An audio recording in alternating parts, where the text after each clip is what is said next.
What's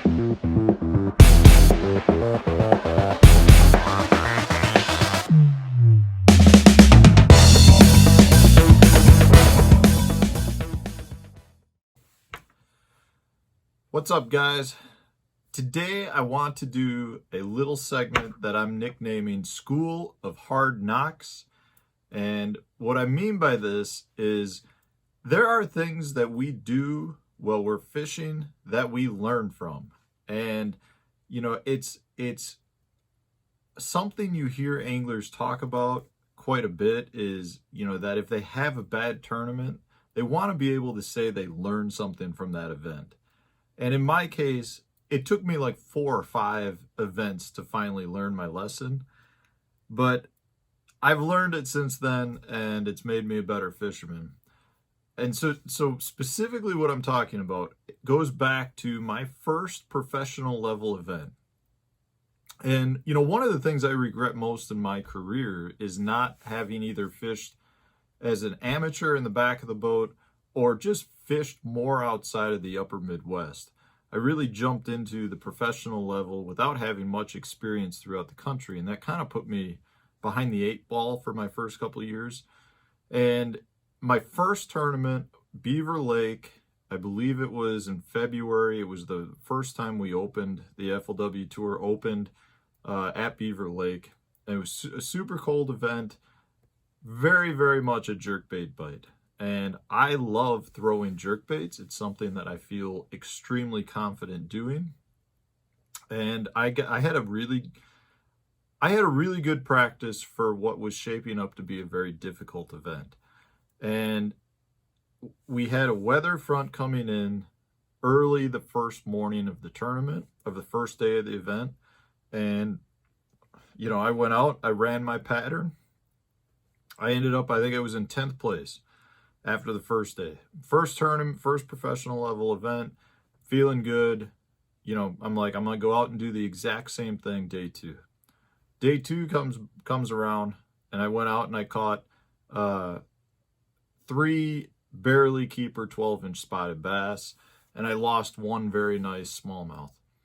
That was it. Those were my 4 bites all day. The first day, I think I caught like 12 keepers, which was a really good number of keepers in that event. A lot of guys weren't catching limits. It just was a tough Beaver Lake.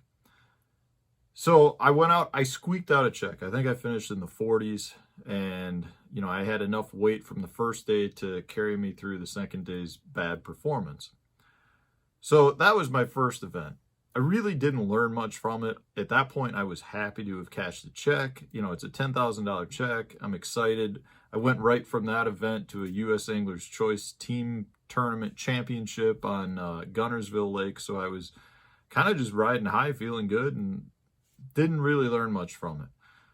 Well, over the next several years, we went back to lakes like Beaver Lake, Smith Lake, a lot of these deep, clear impoundments.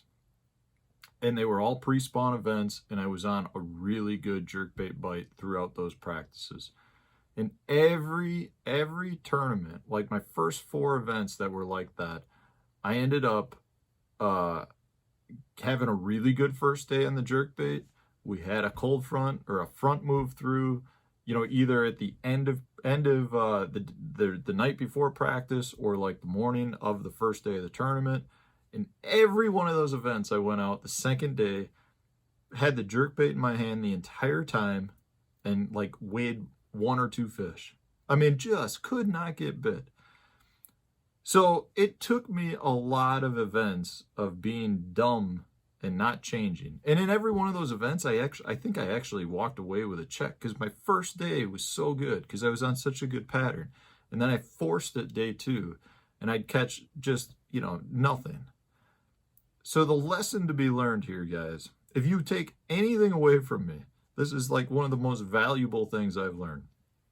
Pre-spawn events, if you're on a jerkbait bite and you get a front that moves through, you can catch them the first day after the front. Day 2, put the jerkbait down. You will not get bit on it. Those fish, with that high pressure, those fish are down on the bottom. They will not want to come up for it. You may be able to get 1 or 2 bites here or there, you are way better off throwing a bottom bait. Guys, I'm telling you, I have gone through this. I have tried to force it, and the majority of the time, you're not going to make it happen. You will be much better off fishing a bottom bait or a crankbait, because those fish, that high pressure puts them in a funky mood and they just don't want to come up. So that's my tip for you guys. School of Hard Knocks. I learned it the hard way. I was able to escape those tournaments with some money in my pocket, but they could have been much, much better events for me. That's my lesson for you. Hit the subscribe button, hit the like button, leave a comment. Let me know if you agree. If you disagree, fine too. But I'm telling you, I'm right on this one. And I'll have more of these School of Hard Knocks. I've learned a lot of lessons over the years, and I'm happy to share them with you. So stay tuned. We'll have more of these in the future.